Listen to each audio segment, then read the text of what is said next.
नमस्ते, मैं किशोर पटेल तहे दिल से स्वागत करता हूं हमारी कबीर न्यूज़ में। और इस वक्त हम खड़े हैं नारोल एरिया में। ये जो आप रोड देख रहे हैं, ये मोतीपुरा रोड यहाँ पर कहा जाता है, नारोल कोट के पीछे। और दोस्तों, बहुत सारे जो भेदभाव हैं वो कुदरत करती है।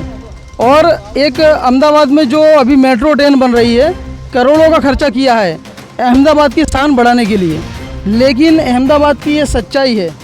आप देख सकते हैं बहुत सारे अहमदाबाद में एरिए हैं, नवरंगपुरा है, सैटेलाइट है, बहुत अच्छे एरिए हैं जहाँ पर कितनी भी बरसात आए, कोई भी प्राकृतिक आपदा आए, सरकार ने वहाँ बंदोबस्त किया है। और जिस अहमदाबाद को अपनी मेहनत से लोगों ने ऊंचा किया है, यहाँ पर पूरा मजदूर वर्ग रहता है, जिन्होंने बिल्डिंगें बनाई हैं, जिन्होंने बिल्डिंगों में कलर किया है, जिन्होंने फर्नीचर किया है, जिन्होंने कंस्ट्रक्शन करके बड़ी बड़ी बिल्डिंगें तान दी हैं अहमदाबाद में, अहमदाबाद को सुंदर बनाया है, उन्हीं के लिए आज कोई सुख सुविधा नहीं है। आप देख सकते हैं ये पूरा रोड, ये अहमदाबाद का दूसरा पार्ट है जो गोदी मीडिया आपको कभी नहीं दिखाएंगे। ये देखिए, ये अहमदाबाद की सच्चाई है। लाखों लोग यहाँ से गुजरते हैं, महिलाएँ गुजरती हैं, लड़कियाँ गुजरती हैं, छोटे छोटे बच्चे स्कूल जाते हैं, और यहाँ पर किसी भी तरह का कोई इंतजाम नहीं है। आप देख सकते हैं, ये देखिए इस तरीके के साधन जो आ रहे हैं, कितनी तकलीफ़ें होती है।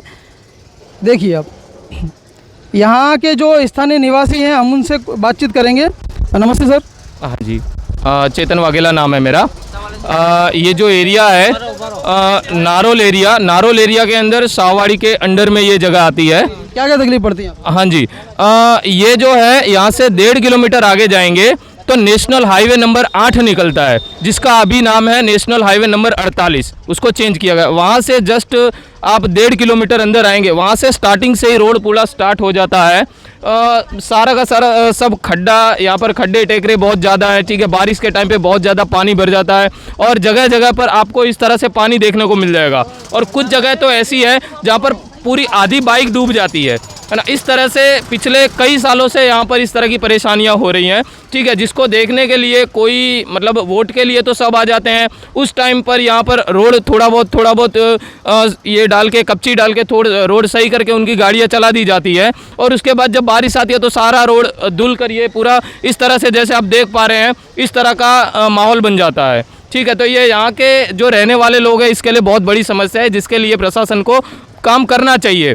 हम जहाँ पर अहमदाबाद का बहुत अच्छा नज़ारा दिखाते हैं, उस दूसरी तरफ हमें ये भी दिखाना चाहिए कि किस तरह की प्रॉब्लम्स हमें यहाँ पर फेस करने को मिल रही है। जो मज़दूर वर्ग अहमदाबाद का रह रहा है, उनको यहाँ पर किस तरह की परेशानियाँ हो रही हैं, ये भी प्रशासन को देखना चाहिए और इस पर काम करना चाहिए।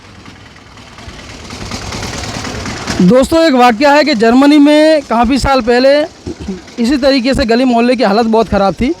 एक बहुत मशहूर लेखिका हुई हैं हेलन केलर, उन्होंने एक स्पीच दी मज़दूरों के लिए।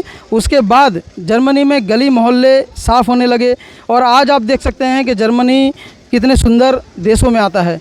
हिंदुस्तान सरकार को ये देखना चाहिए कि आप हिंदुस्तान के कोई भी महानगर में चले जाएंगे, कहीं भी चले जाएंगे, आपको दो तरह के भेदभाव देखने को मिलेंगे, दो तरह के फ़र्क देखने को मिलेंगे। हर महानगर में, हर शहर में दो तरीके का सिस्टम है। एक तो अच्छा जो एरिया है, जहाँ पर अमीर लोग रहते हैं, तो वहाँ पर सुख सुविधाएं सरकार अलग तरीके से प्रोवाइड करती है। और जहाँ पर गरीब तबके के लोग रहते हैं, यहाँ मजदूर वर्ग रहता है, मिडिल क्लास फैमिली रहती है, वहाँ पर सरकार ध्यान नहीं देती। इसमें एक और गलती है पब्लिक की कि वो लोग नगर पालिका में जो शिकायत नहीं करते। आपने कोई अभी तक शिकायत दर्ज करवाई है? यहाँ के बहुत सारे लोग हैं, जैसे कि रंगोली नगर में हमारे एक नेता रहते हैं जो मतलब बीजेपी के अंदर काम करते हैं। ठीक है, और यहाँ पर बहुत सारे ऐसे नेता हैं। हमारी कॉरपोरेटर भी आई थी जो साववाड़ी में रह रही है, उन्होंने भी ये सब देखा है और उन्होंने भी मतलब ये सब कुछ उन्होंने भी एनालिसिस किया है इसके ऊपर, बट फिर भी इसके ऊपर कोई काम हुआ नहीं है। हमारे कॉरपोरेटर ये सब देख चुके हैं। यहाँ पर जो बीजेपी के एक नेता रहते हैं, उन्होंने भी ये सब कुछ एनालिसिस किया हुआ है। ठीक है, उन्होंने कॉरपोरेशन के अंदर इसके खिलाफ अर्जी भी डाली हुई है, बट इसके लिए कोई काम हुआ नहीं है आज तक।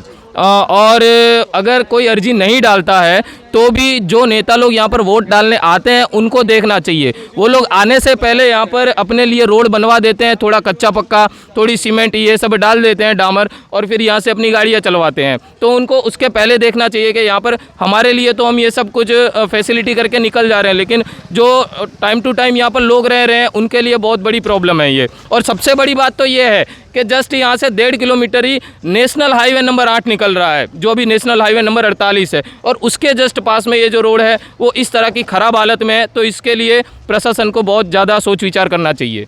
चलिए दोस्तों, आपने देखा कि यहाँ पर तो इन्होंने शिकायत भी की है, और ये सिर्फ एक रोड नहीं है, ऐसी सैकड़ों रोडें हैं।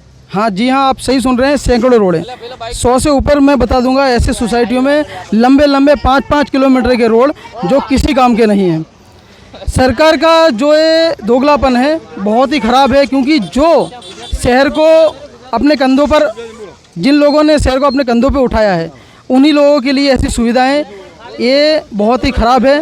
और ये पब्लिक को न्याय कब मिलेगा, कैसे मिलेगा? थोड़ा सा पब्लिक का सपोर्ट चाहिए कि पब्लिक आगे आए और सरकार के ख़िलाफ़ बोले कि कम से कम हमें कुछ एक्स्ट्रा नहीं तो कम से कम रोज़मर्रा की जो सुविधाएँ हैं वो तो कम से कम सरकार हमें दे। बने रहिए कबीर न्यूज़ के साथ, किशोर पटेल कैमरामैन वीरेन के साथ। धन्यवाद।